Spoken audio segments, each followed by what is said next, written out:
ప్రయత్నం చేస్తున్నా పొన్నం గారు మీరు రమ్మన్నారు, మేము బయలుదేరితే మీ పోలీసులు అడ్డం పెట్టి నువ్వు ఆపుకుంటున్నావు. ఇది కరెక్ట్ కాదు పొన్నం గారు. ఇగో పొన్నం ప్రభాకర్ గారు ఫోన్ ఎత్తట్లేదు. పొన్నం ప్రభాకర్ గారు ఫోన్ రింగ్ అవుతుంది, ఆయన ఫోన్ ఎత్తడం లేదు. ఆయనేమో అక్కడ వీడియోలో మమ్మల్ని రమ్మని ఆహ్వానించాడు, అక్కడ అమరవీరుల స్తూపం దగ్గర ఉన్నాడు. కానీ మేము వెళ్తుంటే పొన్నం ప్రభాకర్ గారు ఫోన్ ఎత్తడం లేదు, ఇక్కడ పోలీసు వాళ్ళేమో మమ్మల్ని ఫోన్ ఇవ్వడం లేదు. రింగ్ అవుతుంది, ఇట్ ఈస్ నాట్ ఆన్సరింగ్. అదే విధంగా ఇప్పుడు లక్ష్మణ్ గారికి ఫోన్ చేస్తాను, పొన్నం ప్రభాకర్ గారు ఎత్తలేదు. లక్ష్మణ్ గారు అరే నన్ను రాలేదు పారిపోయిన హరీష్ రావు రాలేదని ఇగో లక్ష్మణ్ గారికి చేస్తున్నా. ఇప్పుడు ఇందాక పొన్నం ప్రభాకర్ గారు ఫోన్ ఎత్తలేదు, ఇప్పుడు గౌరవ మంత్రి లక్ష్మణ్ గారికి కూడా నేను ఫోన్ చేస్తా ఉన్నా, రింగ్ అయితా ఉంది. లక్ష్మణ్ గారు కూడా ఫోన్ ఎత్తడం లేదు. గౌరవ లక్ష్మణ్ గారు పిలిచిన లక్ష్మణ్ గారు ఫోన్ ఎత్తట్లేదు. అక్కడేమో నన్ను పిలిచారు, మేము బయలుదేరితే పోలీసులను అడ్డం పెట్టి ఆపుతున్నారు. లక్ష్మణ్ గారికి ఫోన్ చేస్తే రింగ్ అవుతుంది, లక్ష్మణ్ గారు ఎత్తడం లేదు. పొన్నం ప్రభాకర్ గారు ఫోన్ ఎత్తడం లేదు. ఇప్పుడు నెక్స్ట్ అజారుద్దీన్ గారికి కూడా ఫోన్ చేస్తున్నారు.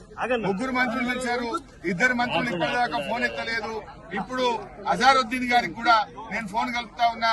మరి వారికైనా చెప్పి పోలీసులకు చెప్పండి, మమ్మల్ని వదిలిపెట్టండి, మమ్మల్ని వదిలిపెడితే మేము చర్చకూడదు. అజారుద్దీన్ గారి ఫోన్ రింగ్ అవుతా ఉంది, ఇప్పటిదాకా పొన్నం ప్రభాకర్ గారు ఎత్తలేదు, లక్ష్మణ్ గారు ఎత్తలేదు. ఇప్పుడు అజారుద్దీన్ గారి ఫోన్ రింగ్ అవుతుంది, కనీసం అజారుద్దీన్ గారు ఫోన్ ఎత్తినా. ఇది అజారుద్దీన్ గారి ఫోన్, అజారుద్దీన్ గారికి ఫోన్ చేస్తున్నా. ఒకవేళ అజారుద్దీన్ గారు ఫోన్ ఎత్తితే పోలీసులకు చెప్పండి, మమ్మల్ని వదిలిపెట్టండి, మేము చర్చకు రావడానికి సిద్ధంగా ఉన్నామని. ఇప్పుడు ఇద్దరు మంత్రులకు ఫోన్ చేస్తే ఇద్దరు ఎత్తలేదు. మూడో మంత్రి అజారుద్దీన్ గారు ఫోన్ రింగ్ అవుతా ఉంది, ఆయన కూడా ఫోన్ ఎత్తడం లేదు. ఒకవేళ అజారుద్దీన్ గారు మీరు టీవీలో చూస్తున్నటువంటి కాంగ్రెస్ నాయకులు అజారుద్దీన్ గారు కూడా ఎత్తలేదు. ముగ్గురు మంత్రులకు ఫోన్ చేసినాం, మేము బయలుదేరినాం, మీరే ఛాలెంజ్ విసిరారు, మీరే నన్ను రమ్మన్నారు. బయలుదేరి వస్తా ఉంటే మీ పోలీసులను అడ్డం పెట్టుకుని ఇవాళ మమ్మల్ని చర్చకు రాని కాంగ్రెస్ ప్రభుత్వం తోకముచ్చింది. మంత్రులు పారిపోయినరు. మంత్రులు మేమొస్తే వాళ్ళ నిజాలు బయటకు వస్తాయి, వాళ్ళ స్కాములు బయటకు వస్తాయి, వాళ్ళ అవినీతి బయటకు వస్తుందని పోలీసులను అడ్డం పెట్టుకుని ఇక్కడ మమ్మల్ని ఆపుతా ఉన్నారు. ఇది ప్రజాస్వామ్యం కాదు. పోలీసులను అడ్డం పెట్టుకుని రాజకీయం చేయడం కాదు. మీరు తప్పు చేయకపోతే, అవినీతికి పాల్పడకపోతే, స్కామ్ చేయకపోతే మమ్మల్ని పోలీసు వాళ్ళని పెట్టి ఎందుకు ఆపుతున్నారు? మేమేమి చర్చించడానికే వస్తున్నాం, యుద్ధానికి రావడం లేదు, పోరాటానికి రావడం లేదు. మాట్లాడడానికి వస్తా ఉంటే ఇవాళ మంత్రులు ఫోన్లు ఎత్తారు, మేము వస్తుంటే పోలీసులను పెట్టి ఆపడం ఇది చాలా దుర్మార్గమైంది. పోలీసులు మీరు వెళ్ళడానికి వీలు లేదు, మాకు పైనుంచి ఆదేశాలు ఉన్నాయి అంటున్నారు. ఎవరు ఆదేశాలు ఇచ్చారో మీరే పోలీసులు అడగండి.